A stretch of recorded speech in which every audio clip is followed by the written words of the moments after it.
Ayo berinvestasi akhirat, bangun rumahmu di surganya. Sempurnakanlah ibadah Anda dengan beramal jariah yang pahalanya tidak terputus hingga akhir kiamat.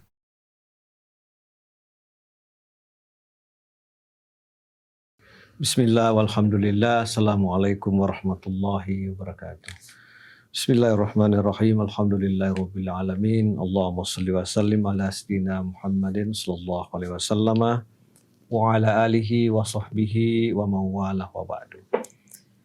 Para pemirsa yang saya muliakan, alhamdulillah kita ingin melakukan kajian tentang kitab Riyadhus Shalihin, dan sekarang ini kita masih membahas tentang bab al-muraqabah. Ada hadis Nabi SAW, wa'alam, dan ketahuilah annan nasra ma'as sabri. Nah, bahwa sesungguhnya pertolongan itu ada pada jiwa-jiwa yang sabar. Jadi yang ditolong oleh Allah adalah yang sabar. Nah, kita harus sabar. Mengapa seseorang itu sabar? Apakah orang sabar itu kalah? Sebenarnya sabar itu adalah kekuatan spiritual. Karena kekuatan spiritual itu sabar, maka Allah menganugerahkan pertolongan. Ada orang dalam berdoa, doanya lama, setiap hari, setiap bulan, sudah tahunan, tetapi pikirannya, doanya itu belum terkabulkan. Nah, apakah doanya itu belum terkabulkan karena usahanya yang dia lakukan atau ikhtiarnya yang dia lakukan ini belum maksimal atau bagaimana? Nah, hadis ini menyuruh kita bersabar. Dengan bersabar, maka pertolongan Allah akan datang. Jadi bersabar itu adalah ibadah spiritual. Nah, sebagai ibadah kita diberikan anugerah. Anugerah apa? Anugerah pertolongan. Ada 10 misalnya orang kaya. 10 orang kaya. Tetapi di antara orang kaya itu ada yang sabar. Maka yang paling berpeluang untuk memperoleh pertolongan itu adalah orang kaya yang sabar. Ada orang miskin 10 orang. Tetapi di antara orang miskin itu ada yang sabar. Maka orang miskin itu, yang sabar itu akan memperoleh pertolongan kepada Allah Subhanahu wa taala. Jadi Bapak Ibu sekalian, para pemirsa yang terhormat, bersabar ini tidak mengenal strata sosial. Siapa saja harus melakukan atau mengembangkan sikap sabar. Ada seorang miskin. Nah, tapi dia mendoakan orang supaya sejahtera, tidak seperti dirinya. Nah, ini kan menarik. Mengapa? Dia melampaui kebutuhannya untuk kebutuhan orang lain. Dia bersabar dengan dirinya, tetapi dia berupaya naik kelas dengan mendoakan orang supaya dia tidak seperti dirinya. Gitu. ini luar biasa. Allah akan memberikan pertolongan. Pertolongannya bagaimana bentuknya kita tidak tahu. Tetapi orang yang seperti ini ada kepuasan. Ada kenikmatan. Kenikmatan yang dia temukan. Kenikmatan itulah adalah bagian dari pertolongan Allah Subhanahu wa ta'ala. Ada orang kaya. Dia bersabar. Bersabar bagaimana? Dia berjuang untuk membuat orang lain juga kaya itu. Bagaimana caranya kita tidak tahu. Dia lewat doa, tentu juga pasti lewat usaha ekonomi. Ini bersabar.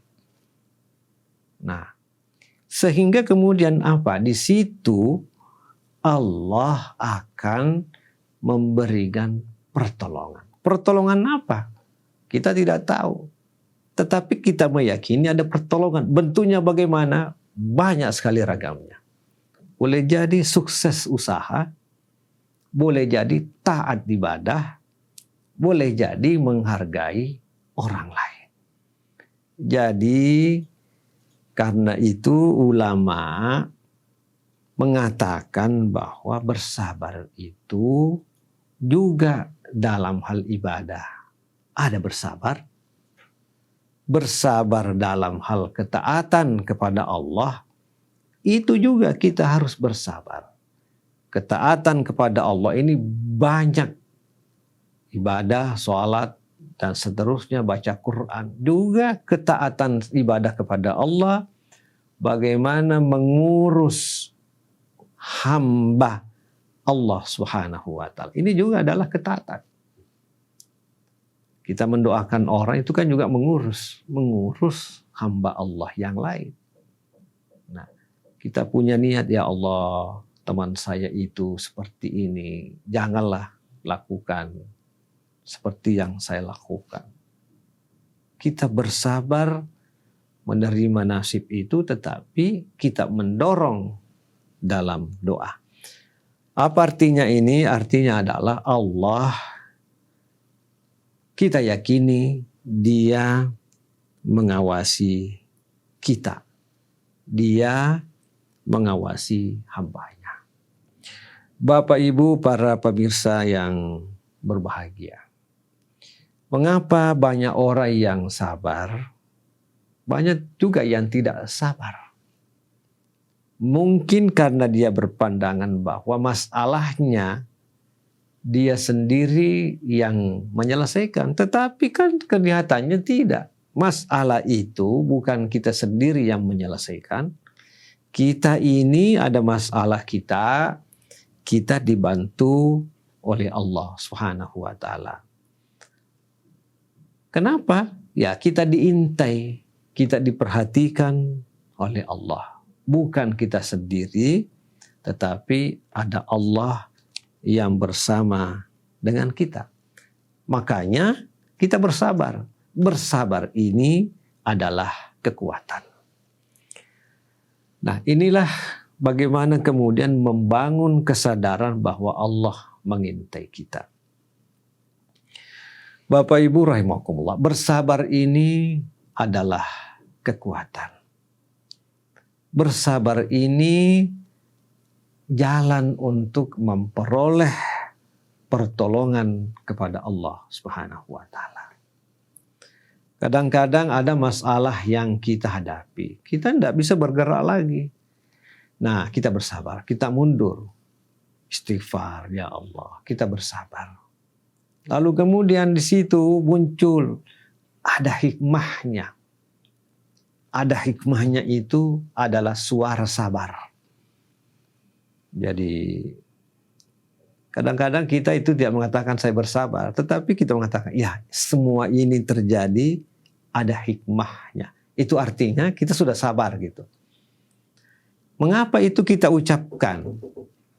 Kita ucapkan itu karena kita yakin bahwa Allah menolong kita.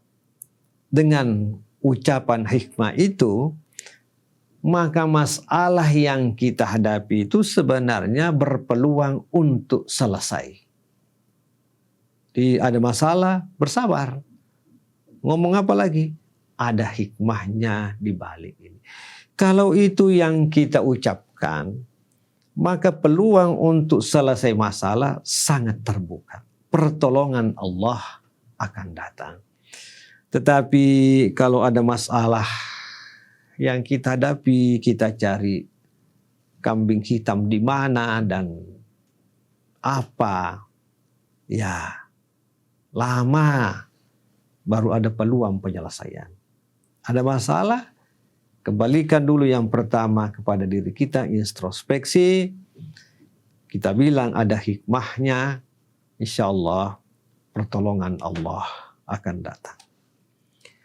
Berikutnya ada hadis Nabi SAW, ta'arraf ilallahi firrakhai. Kenalilah Allah pada saat tenang, pada saat bahagia. Kita harus mengenal Allah pada saat bahagia. Ya'rifka fisyiddah. Kalau itu yang dilakukan, maka kemudian Allah mengenalmu pada saat kesulitan. Nah, ini juga bagian untuk bahwa al-muraqabah, Allah mengintai hambanya. Kadang-kadang dalam keadaan tenang, dalam keadaan bahagia, dalam keadaan sukses, kita tidak lagi mengenal Allah. Kita tidak mengenal Allah bahwa sumber kesuksesan itu dan izin kesuksesan itu karena Allah. Kita lebih banyak mengingat faktor lain. Faktor teman, faktor kemampuan pribadi, lupa. Nah, kalau itu yang dilakukan, ada lampu merah. Lampu merah itu apa? Kita harus hati-hati. Kita akan dilupakan oleh Allah pada saat bisyiddah, pada saat terjadi kesulitan. Jadi ingatlah Allah pada saat kita bahagia, pada saat kita berpunya, dan nanti manfaatnya itu kita akan diingat oleh Allah pada saat kita dalam keadaan kesulitan. Para pemirsa yang dirahmati oleh Allah Subhanahu wa taala. Jadi memang pada sebagian orang itu berat. Saat-saat bahagia kita ingat Allah. Pada saat-saat kita menderita, kita lagi ingat Allah Subhanahu wa taala. Tetapi ada perbedaan. Ketika kita ingat Allah pada saat kita tenang bahagia, nah itu kan bagian dari kebaikan. Boleh jadi menutup kesalahan kita, boleh jadi sebagai investasi. Nah makanya disebutkan kalau ini yang kita lakukan, maka kemudian Allah mengingat kita pada saat kita kesulitan. Semoga bermanfaat. Wassalamualaikum warahmatullahi wabarakatuh. Ayo dukung media dakwah Masjid Agung Al-Akbar dengan ikut berdonasi pengadaan alat multimedia dan operasional dakwah. Usia boleh terputus, pahala jariah mengalir terus.